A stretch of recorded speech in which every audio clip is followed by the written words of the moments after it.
नमस्कार दोस्तों, जैसा कि आप देख रहे हो भारतीय रिजर्व बैंक सर्विस बोर्ड ने बहुत ही बेहतरीन रिक्रूटमेंट निकाली हुई है। तो आइए इसके बारे में अपन डिटेल में एनालिसिस करेंगे, समझेंगे क्या क्राइटेरिया है इसका, है ना, क्या क्या रिक्रूटमेंट है और किस किस के लिए है। तो मैंने इस नोटिफिकेशन को पहले पढ़ लिया है डिटेल में।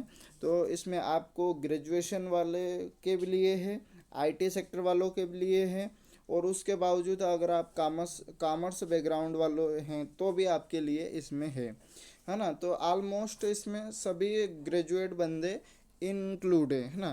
परंतु पोस्ट अलग अलग है। जैसे ग्रेड बी की है तो वो स्पेशली किसी भी विषय से एनी स्ट्रीम्स से रिलेटेड अगर ग्रेजुएशन किया है, जैसे बीएससी, है ना, बीए, जो भी आपने ग्रेजुएशन कर रखा हो तो उससे ग्रेड बी के लिए आप आवेदन कर सकते हो, है ना। और अदर रिक्रूटमेंट जैसे आईटी वाले तो उनके लिए कंप्यूटर इंजीनियरिंग आदि सेक्टर जो जिन्होंने मतलब कंप्यूटर ग्रेजुएशन किया है कंप्लीट, तो वो उसमें आवेदन कर सकते हैं। तो जैसा कि आप देख रहे हो यहाँ पे इन्होंने ये एडवर्टाइजमेंट नंबर दे रखा है, और अगर इससे रिलेटेड आपको जानकारी निकालनी है तो इस वेबसाइट पर आप जाकर इस पे मतलब देख सकते हो कि ये सही है गलत है नोटिफिकेशन, है ना। आगे समझ लेते हैं, ये इसका कोटेशन है, build your nation and build your career, है ना। और आगे देख लेते हैं। अब यहाँ पे इन्होंने दे रखा है रिजर्वेशन अब कैटेगरी वाइज, है ना, कि किस कैटेगरी किसके लिए है। तो यहाँ पे जैसा कि मैंने पहले भी बोला था कि यहाँ पे कैटेगरी वाइज भी डिवाइड कर रखा है, और जो आपका ग्रेजुएशन सब्जेक्ट है उस वाइज भी डिवाइड कर रखा है। तो यहाँ पे ये अभी केवल डिवाइजेशन ऑफ कैटेगरी है ना, कि किस कैटेगरी को कितनी सीट अलाउड की गई। तो फर्स्ट ग्रेड बी के ऑफिसर के लेवल की बात कर लेते हैं, है ना। तो यहाँ पे जो कि जनरल कैडर में कंसिडर होते हैं, इसमें टोटल 40 पोस्ट हैं। तो आपकी इसमें एसटी वालों के लिए दे रखा कितने 4 पोस्ट, और एससी वालों के 7, ओबीसी को 9, ईडब्ल्यूएस को 4 और जनरल वालों को 16। इस तरीके से इन्होंने डिवाइड कर रखा है। फिर नेक्स्ट है दे रखा officer in grade B, DR cadre की बात कर लेते हैं। तो इसमें स्पेशली आपको ना वो दे रखा है इन्होंने मतलब सब्जेक्ट, तो इसमें 10 पोस्ट है ना। अब इसकी बात कर लेते तो इसमें आपको एसटी को 1 है, एससी को 3, ओबीसी को 1, ईडब्ल्यूएस 1 और जनरल वालों के लिए 4 है। अगला देख लेते हैं अपन इसमें। तो इसमें officer in the grade B, D R, जो कि डी एस आई एम, ये भी अलग, इसमें भी स्पेशल सब्जेक्ट से इन्होंने मांगा गया है। तो मतलब वो पोस्ट कैटेगरी 3 है, जिसमें से ग्रेजुएशन वालों के लिए फर्स्ट है और बाकी रिजर्व सब्जेक्ट जो स्पेशली सब्जेक्ट से है उनके लिए है। तो इसमें समझ लेते हैं, इसमें टोटल 10 पोस्ट हैं, और इसमें एसटी वालों के लिए कुछ नहीं है, एससी को 1 है और ओबीसी को 4 है और ईडब्ल्यूएस के लिए 1 है। जनरल के लिए आपकी कितनी है 4 पोस्ट हैं। टोटल जनरल की बात कर लेते हैं तो यहाँ 24 जनरल वालों के लिए है, ईडब्ल्यूएस वालों के लिए 6 हैं, ओबीसी को 14 अलॉट हुई है, एससी को 11 है, एसटी को 5 है। टोटल 60 पोस्ट है इसमें, है ना, सबको मिला के। अब इसके अलावा अगर आप विकलांग कैटेगरी से आते हो तो जैसे सी और डी वालों के लिए भी मेंशन है, किसमें जनरल वालों के लिए, और किसी में नहीं दे रखा है, केवल सी डी जनरल कोटा में ही एड है ना। तो आगे देख लेते हैं, आप समझ लेते हैं, ये इनका जो रिजर्वेशन क्राइटेरिया उन्होंने डिटेल में एक्सप्लेन कर रखा है ना। तो इस पे तो अपन बात नहीं करेंगे, अभी बात करेंगे अपन इसमें मेन चीज़ें, है ना। तो ये यहाँ एप्लीकेशन सबमिट के बारे में बताया गया कि कब से क्या करना है। तो आपका जो फॉर्म है वो स्टार्ट होगा 29 अप्रैल से। अगर आप इसमें एलिजिबल हो तो 29 अप्रैल से फॉर्म फिल कर सकते। इसकी क्लोजिंग डेट जो कि मतलब अंतिम तिथि की बात कर ले तो 20 मई 2026 इसकी लास्ट तारीख है ना। तो इससे पहले आप आवेदन कर देना। अब इसमें क्या है कि एग्जामिनेशन की बात कर लेते तो एग्जामिनेशन फेस आपका कितना रहेगा, इसमें 3 फेस रहेगा। कौन कौन से यहाँ पे इन्होंने दे रखा है कि कब एग्ज़ाम होगी। तो ग्रेड बी जो कि जनरल लेवल की बात कर लेते तो इसका ये क्राइटेरिया इन्होंने दे रखा है। इसमें फर्स्ट फेज़ में ऑनलाइन एग्ज़ाम होगी जो कि 13 जून 2026 को होगी, है ना। फेज फर्स्ट की बात कर लेते, एक सेकंड, है ना। ये यहाँ पे फर्स्ट में दे रखा है इन्होंने 13 जून 2026। सेकंड फेज आपका रहेगा, जो कि सेकंड फेज में आपका क्या है, पेपर 1 2 3 ऑनलाइन, इसी में भी मतलब सेकंड फेज में 3 पेपर रहेगा आपका, यहाँ पे दे रखा है इन्होंने। तो ये जुलाई 2025 मतलब 25 जुलाई 2026 में इसका ये होने वाली एग्ज़ाम। अब नेक्स्ट देख लेते हैं अगला, इसमें सेकंड पोस्ट की बात कर लेते हैं। इसमें भी अलग है दे रखा है इन्होंने, ये जैसा कि यहाँ पे मेंशन कर दिया है सेकंड पोस्ट में। इसमें भी आपके उसमें 3 था, इसमें भी मतलब 2 पेपर ही है, बस इतना डिफरेंट है। फर्स्ट फेज में दे रखा है इन्होंने कि पेपर 1 और 2 ऑनलाइन एग्ज़ाम होगा, और पेपर इसमें भी एक फेज में भी 2 पेपर हो गए। फेज 1 में 2 पेपर, फेज 2 मतलब 2 में भी 2 पेपर होंगे आपके। तो जो फेज 1 एग्ज़ाम होगी जून 14 2026 को होगी, और फेज सेकंड की बात करो तो इसमें ये जुलाई 2026 में होगी, है ना। तो नेक्स्ट अगला देख लेते हैं अब अगला है ग्रेड जो थर्ड लास्ट वाली। तो इसमें भी सेम कंडीशन है ना, और सेम तारीख पर ही डिपेंड योर चॉइस पे, है ना। तो परंतु इसमें एक चीज़ रिटर्न एग्ज़ाम भी होगी, ये यहाँ पे रिटर्न एग्जामिनेशन दे रखा है according your subject related. Next अगला देख लेते हैं अपन, इसमें एलिजिबिलिटी क्राइटेरिया क्या दे रखा है इसमें, है ना, जैसा कि यहाँ पे दे रखा है ना, एलिजिबिलिटी क्राइटेरिया। तो इसमें क्या क्या होना चाहिए, तो इसमें अगर आप इस पैरामीटर पर खरा उतरते हो तो आप पर इसमें आवेदन कर सकते हो। क्या क्या भारत का नागरिक हो, नेपाल का होगा तो भी चलेगा, भूटान का भी होगा चलेगा, तिब्बत वगैरह जो तिब्बत से है वो भी है। अब इसमें दूसरे देश के भी मतलब आवेदन कर सकते हैं। कौन कौन, Sri Lanka, eastern Africa countries, Kenya, Uganda, united state republican, Tanzania, Zambia, Maldives, अगर ये है तो भी आवेदन आप कर सकते हैं। अगला है एज लिमिट की बात कर लेते हैं अपन।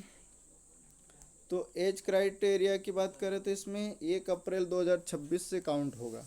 तो इसमें आपकी मिनिमम एज कितनी होनी चाहिए, जो कि 21 वर्ष होनी चाहिए, और आपकी अधिकतम एज कितनी होनी चाहिए, तो 30 वर्ष होनी चाहिए।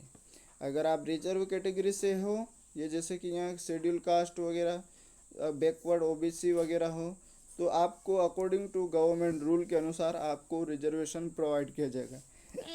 सॉरी, SC ST वालों को 5 साल और ओबीसी को 3 साल का, ये जैसा कि जनरली रिजर्वेशन का मामला है ना।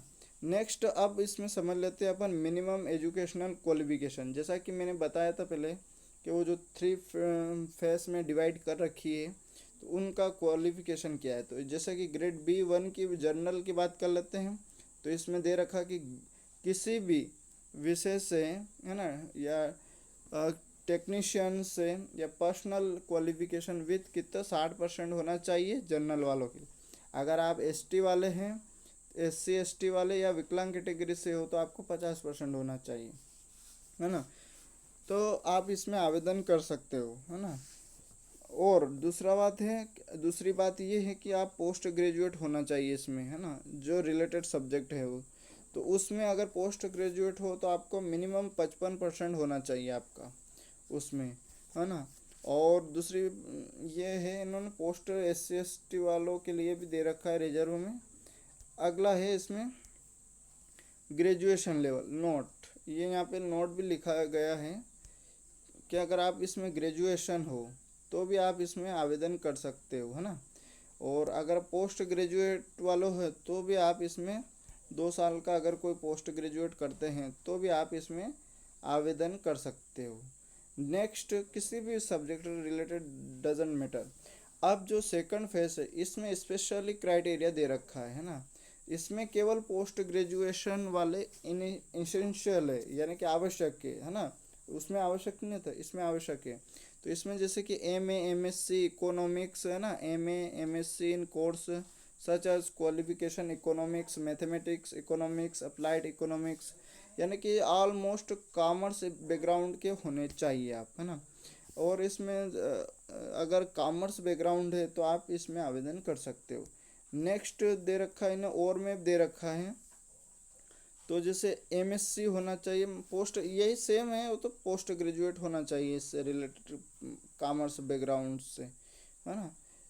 अब है थर्ड वाले की बात कर लेते हैं। थर्ड में भी यहाँ दे रखा और इनिशियल क्वालिफिकेशन भी दे रखी, इसमें भी मास्टर डिग्री मांगी गई है आपकी, परंतु इसमें ऐसा है कि 55% होना चाहिए। और इसमें क्या होना चाहिए, तो इसमें सीजीपी वगैरह जो भी है आपका है, तो वो क्वालिफिकेशन के अकॉर्डिंग क्या क्या सब्जेक्ट होना चाहिए, तो स्टैटिक्स होना चाहिए आपका। अगर स्टैटिक्स है तो आप इसमें आवेदन कर सकते हो, जैसे statics, mathematics, mathematical statics, applied static, quantitative and economics related जो भी है, इकोनोमेट्रिक्स, है ना, इंफॉर्मेटिक जो रहते हैं, है ना। तो ये जिन विषय से अगर आपने इन विषयों से अगर ग्रेजुएशन किया है, मास्टर डिग्री की मतलब पोस्ट ग्रेजुएट किया है आपने, तो आप इसमें आवेदन कर सकते हो, है ना। जैसा कि नेक्स्ट और इसमें दे रखा दूसरा ये है कि आपका जो सीजीपी रहेगा उसको परसेंटेज में कन्वर्ट करके इसमें अप्लाई करना है ना।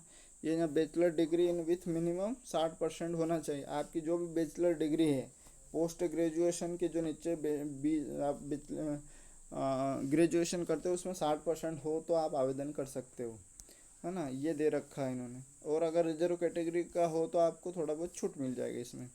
नेक्स्ट है ये जैसे कि सीजीपी कैसे क्या निकालते हैं, इन्होंने इनके बारे में दे रखा है। सीजीपी क्या है और एवरेज परसेंटेज क्या है, जैसा कि यहाँ दे रखा है इन्होंने साफ साफ के 6.75, तो मतलब परसेंटेज कितने बनेंगे, 60% हो, 6.25 है ना, तो आपका 55% में कंसिडर होगा। 5.75 अगर है तो आपका कितना आएगा, 50%। या अपोजिट भी कर सकते हो, दोनों डायरेक्शन इसमें यूज़ कर सकते हो, है ना। इधर से इधर भी कर सकते हो और इधर से इधर भी कर सकते हो, डिपेंड योर चॉइस, है ना। तो ये अगर मतलब आप पूरा इसको याद कर लोगे तो भी अगर इस क्राइटेरिया में आ रहे हो तो आप इसमें आवेदन कर सकते हो फॉर्म फिल करते समय, है ना। आगे देख लेते हैं। ये तो इनके बारे में डिटेल में समझाया गया है, जो रिजर्वेशन का क्राइटेरिया क्या है क्या नहीं है ना, तो उनके बारे में इन्होंने बताया गया है ना। जैसे विकलांग कैटेगरी क्या है, तो उनके जो भी गवर्नमेंट रूल जो पहले कहीं सरकारी या केंद्र सरकार के आपने जो एग्ज़ाम में फॉर्म भरा है वो सारे इनमें इन्वॉल्व होंगे, है ना, गाइडलाइन। नेक्स्ट अगला देख लेते हैं अपन इसमें, है ना। एलिजिबिलिटी भी अपन ने देख ली है ना। ये SC ST वालों के लिए अमाउंट फीस की बात कर लेते हैं। तो फीस में क्या दे रखा है इन्होंने, फीस बढ़िया है। ये जैसे कि एप्लीकेशन फॉर्म जो सबमिट कर रहे हो, है ना, तो उसके लिए है। तो आप कैसे क्या समझोगे इसमें, तो आपको यहाँ पे दे रखा है फॉर्म फीस के बारे में, एक सेकंड रुकना यार, है ना। स्कीम ऑफ सिलेक्शन उसके बारे में दे रखा है, तो वो तो मैंने बता ही दिया था कि पहले भी अपन शॉर्ट में समझ लिए थे। ये डिटेल में इन्होंने एक्सप्लेन कर रखा है कि कैसे क्या करना है अपन को। तो जैसे कि यहाँ पे ऐसा है, फॉर्म जो कि फॉर्म फिल करोगे तब चार्ज कितना लगेगा, तो SC ST और विकलांग कैटेगरी वालों के लिए केवल 100 रुपये लगेंगे और प्लस 18% GST लगेंगे। अगर आप जनरल कोटे या OBC EWS से अगर फॉर्म फिल कर रहे हो तो आपको कितना 800 रुपये रहेगा प्लस 18% GST रहेगा। और इसमें एक ही बात ये है कि अगर आप स्टाफ से हो ऑलरेडी, RBI के स्टाफ से हो, तो आपके कोई फीस नहीं लगेगी इसमें फॉर्म फिल करने के लिए, है ना। तो ये था इनका फॉर्म फीस स्ट्रक्चर। अब इन मोड ऑफ एप्लीकेशन, तो आप आवेदन करने के लिए आपको कुछ नहीं करना, इस वेबसाइट पे जाना है और ऑनलाइन पे आवेदन करना, जो कि www.rbi.org.in पे जाकर आवेदन कर सकते हो आप, है ना। क्लोजिंग डेट से पहले करना है। क्लोजिंग डेट क्या है, तो कि 20 मई 2026 से 6 बजे तक आप आवेदन कर सकते हो इसमें, जैसा कि अपने पहले भी देख रखा था, है ना। तो जो आप मतलब एडिटिंग फॉर्म फिल करो तब ये इन चीज़ों का विशेष ध्यान रखना है आपको। एग्ज़ाम सेंटर क्या है, मीडियम ऑफ एग्ज़ाम क्या होना चाहिए, फादर का नेम, मदर का नेम, 10-12 का परसेंटेज, इस चीज़ का विशेष ध्यान रखना है, ये बताया गया है इसमें, है ना। अगर आपको किसी प्रकार का कोई मतलब फॉर्म फिल करने के बाद अगर कोई दिक्कत आ रही है तो आप इसमें ऑफिशियल वेबसाइट पे जाकर किसी भी रिलेटेड, मतलब आपको फीस से या फार्म चार्ज या बहुत सारे एडमिट कार्ड किसी से भी मतलब आपको दिक्कत आए तो इस वेबसाइट पे जाकर आप अपना कंप्लेंट दर्ज करा सकते हो, है ना। और दूसरी बात ये है कि इसमें हेल्पलाइन नंबर नहीं है ना। पे स्केल कितना है ये बताया गया है इसमें कि आपको कितना क्या पैसे मिलेंगे, वो देख लेते हैं ना, जो कि सैलरी बोलते हैं जिसे। तो इसमें आपको स्टार्ट सैलरी रहेगी जो 78,450 पर मंथ के हिसाब से रहेंगी, है ना। तो ये आपकी मतलब सैलरी रहेंगी ग्रेड बी वालों के लिए। और इनमें सब में अलग अलग रहेगा। और जो कि अप्रोक्सीमेटली आपकी मतलब कितनी रहेगी, तो 1,54,936 रुपये रहेगी, है ना। और प्लस आपका 15% अलग से अलाउंस मिलेगा, रेंट अलाउंस वगैरह, है ना। तो बहुत बढ़िया है। नेक्स्ट अगला देख लें, सीनियोरिटी ग्रेड। वो तो बहुत सारा है, अब इसमें तो कोई काम की चीज़ नहीं है। अगर सेंटर की बात करो तो सेंटर में बहुत बढ़िया सेंटर आपका, जो कि ऑलमोस्ट बड़े बड़े शहर है सभी कवर कर रखा है। जैसे कि आपका यहाँ पे दे रखा है कौन सा सेंटर है, तो ये मान लो कि फर्स्ट है एक सेंटर अंडमान निकोबार में, केवल पोर्ट प्लेयर पे ही आप जा सकते हो। आंध्र प्रदेश में ये है पूरा, है ना। मध्य प्रदेश की बात करो तो ये है टोटल, भोपाल, ग्वालियर, इंदौर, जबलपुर, सागर, उज्जैन, सतना, इन पे जाकर आप आवेदन कर सकते हो, है ना। तो महाराष्ट्र में ये सेंटर है, तो इस हिसाब से सेंटर भी दे रखा है इन्होंने, है ना। मतलब आपका सभी रिलेटेड है तो नेमाम सेंटर भी दे रखा है।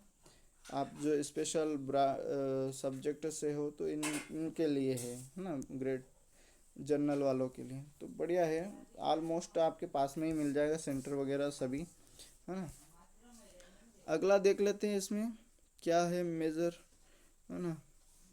तो अब आई थिंक सिलेबस बच्चा है इसमें, और बाकी तो अपन ने सब कवर कर लिया इसका, है ना। कैसे क्या आवेदन करना है तो आवेदन का भी मैंने बता दिया था। आप सिलेबस देख लेते हैं। ये डिक्लेरेशन आपको लिखना जरूर है ना। जब आप फॉर्म फिल करोगे ना तो क्या क्या चाहिएगा आपको, तो आपके जो कि सिग्नेचर और है ना वो भी होना चाहिए, कैपिटल लेटर में नहीं होना चाहिए। आपका थंबनेल होना चाहिए, है ना। थंबनेल का भी अपलोड होगा, ये डिक्लेरेशन भी अपलोड होंगे आपके, जो कि यहाँ पे मेंशन कर रखा है। यहाँ जो दे रखा है इस पॉइंट पे आपका नाम लिख देना, जैसा कि यहाँ दे रखा है नेम ऑफ द कैंडिडेट, तो आप इस ये यहाँ पे नाम ही लिखना है ना, ध्यान रखना। अगला अपन देख लेते हैं इसमें, ये तो प्रोसेस है उसके बारे में कैसे क्या आवेदन करना है इसका, है ना। और ये फ़ोटो वगैरह के साइज़ वगैरह है उनके बारे में दे रखा है। तो कैसे क्या साइज़ है तो वो होना चाहिए आपको याद। अब इसमें दे रखा कि ये मतलब कौन से विषय से क्या है सब्जेक्ट वो, और कितने नंबर आएंगे इसके बारे में समझ लेते हैं अपन, है। तो इसमें ऐसा है कि फर्स्ट जो पेपर रहेगा आपका इकोनॉमिक्स एंड सोशल इशू से रिलेटेड रहेगा, जो कि 100 मार्क्स का रहेगा, है ना। इसमें भी डिवाइड कर रखा। ऑब्जेक्टिव टाइप कितने रहेंगे आपके, तो 50% रहेंगे, जो कि आपको 30 मिनट दिया जाएगा। फिर बाकी जो बच्चे 50% है उसमें 90 मिनट दिया जाएगा आपको, है ना। तो इसमें सारे जो फैक्टर कवर हो जाएगा, जैसे कि descriptive type answer, B2 type, दो बहुत सारे रहते हैं ना, कीबोर्ड व candidate and the optimise typing answer, Hindi typing वगैरह सारे इसमें कंसिडर होंगी। 120 मिनट रहेगा आपको टोटल टाइम, उसमें आपको ये कवर करना है। पेपर सेकंड की बात कर लेते हैं, सेकंड पेपर बहुत बढ़िया है, ज़्यादा टाइम नहीं लगेगा इसमें। इसमें केवल इंग्लिश स्किल के बारे में बताया गया है ना, जो कि डिस्क्रिप्टिव टाइप रहेगा, इसमें ऑब्जेक्टिव क्वेश्चन नहीं रहेंगे। इसमें 90 मिनट का टाइम दिया जाएगा आपको, जैसा कि यहाँ पे दे रखा है। और टोटल 100 क्वेश्चन रहेंगे, सॉरी 100 मार्क्स रहेगा, है ना। और फिर अपन दूसरा थर्ड देख लेते हैं इसमें, तीसरा पेपर की बात कर लेते हैं। तो ये भी अलग है इसका सिस्टम भी। तो इसमें ऐसा रहेगा आपका जनरल फाइनेंस एंड मैनेजमेंट से रिलेटेड रहेगा। इसमें 50% आपका क्या रहेगा, तो आपका 50% ऑब्जेक्टिव टाइप क्वेश्चन रहेंगे, और बाकी डिस्क्रिप्टिव टाइप के जो भी है वो सिलेबस रहेगा। इसमें 50 जो आप MCQ का टाइप है वो कितने हैं, तो आपका रहेगा 30 मिनट रहेगा, और बाकी के लिए 90 मिनट दिया जाएगा। इसमें भी 120 मिनट का टाइम ड्यूरेशन दिया गया है, 2 घंटे का, है ना। तो जो 30 क्वेश्चन है ये 50 नंबर के रहेंगे, और 90 क्वेश्चन है ये भी 50 नंबर के रहेंगे। है ना। तो टोटल 100 क्वेश्चन मतलब नंबर रहेंगे आपके, और ओवरऑल पूरा पेपर की बात करें तो 300 रहेंगे, है ना। तो ये ग्रांड टोटल में भी आ गया कंसिडर। तो अगला देख लेते हैं अपन इसमें। फिर इसके बाद आपको क्या रहेगा कि तीनों फेस अगर आप कवर कर ले तो आपको उसके बाद इंटरव्यू में बुलाया जाएगा।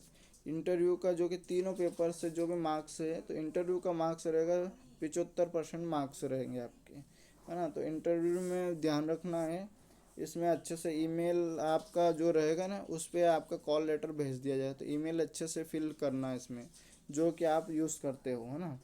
तो ताकि आपको उसमें बुला लिया जाएगा जैसे ये फाइनल हो जाएगा। अब इसमें इस सिलेबस को डिटेल में इन्होंने दे रखा है कि कैसे क्या है ना। तो जनरल इकोनॉमिक्स में तो ग्रोथ एंड डेवलपमेंट से इंडियन इकोनॉमी, है ना, ग्लोबलाइजेशंस, इससे रिलेटेड क्वेश्चन आएंगे आपके, है ना। सोशल स्ट्रक्चर की बात करें इन इंडिया, है ना, सजेस्ट रेफरेंस मटेरियल, तो ये सारे इसमें बताए गए हैं।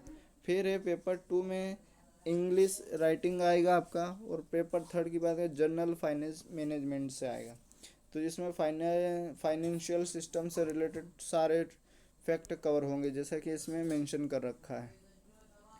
फाइनेंशियल मार्केट से रिलेटेड आएंगे क्वेश्चन, जो कि ये सारे इसमें कवर कर रखे हैं। फिर जनरल टॉपिक से आएंगे आपके, जैसे कि फाइनेंशियल रिस्क मैनेजमेंट, ये सारे जनरल में कंसिडर होंगे, है ना। अब फिर है उसमें फाइनेंस, स्पेशल फाइनेंस से, तो ये कॉमर्स बैकग्राउंड वालों के, जैसे मैनेजमेंट वगैरह, है ना, फंडामेंटल ऑफ मैनेजमेंट, ऐसे सारे बेसिक बेसिक इसमें पूछे गए हैं। अगर इसमें अच्छा नॉलेज रखते हो तो आप इसमें कर सकते हो। फिर है सेकंड टॉपिक है ethics and at the work place and the corporate governance से रिलेटेड, है ना। तो ये एथिक्स से नीति शास्त्र जिसे बोलते हैं, तो इसमें मैनेजमेंट वगैरह से दर्शाया गया है इसके, है ना। तो ये सेम। अब इसमें ये कौन सा है, ये इन्होंने शॉर्ट वहाँ डिटेल में और यहाँ शॉर्ट में समझाएगा कैसे क्या रहेगा, है ना। टोटल आप 400 का रहेगा, जो कि वो भी 70 नंबर कंसिडर किए गए किसमें, इंटरव्यू वालों के लिए।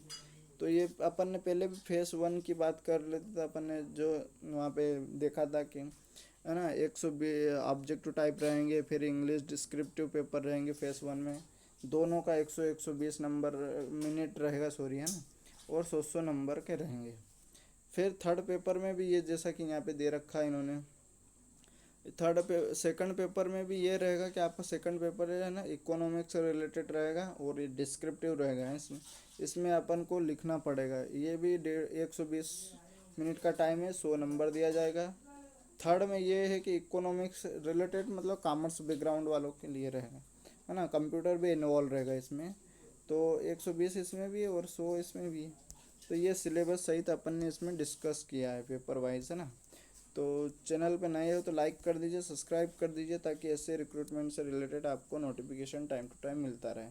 अब ये तो इन्होंने डिटेल में बहुत सारी समझाया है, तो वो अपना काम का नहीं है, अपन जो आवेदन के लिए काम की चीज़ है वही देखा अपन ने।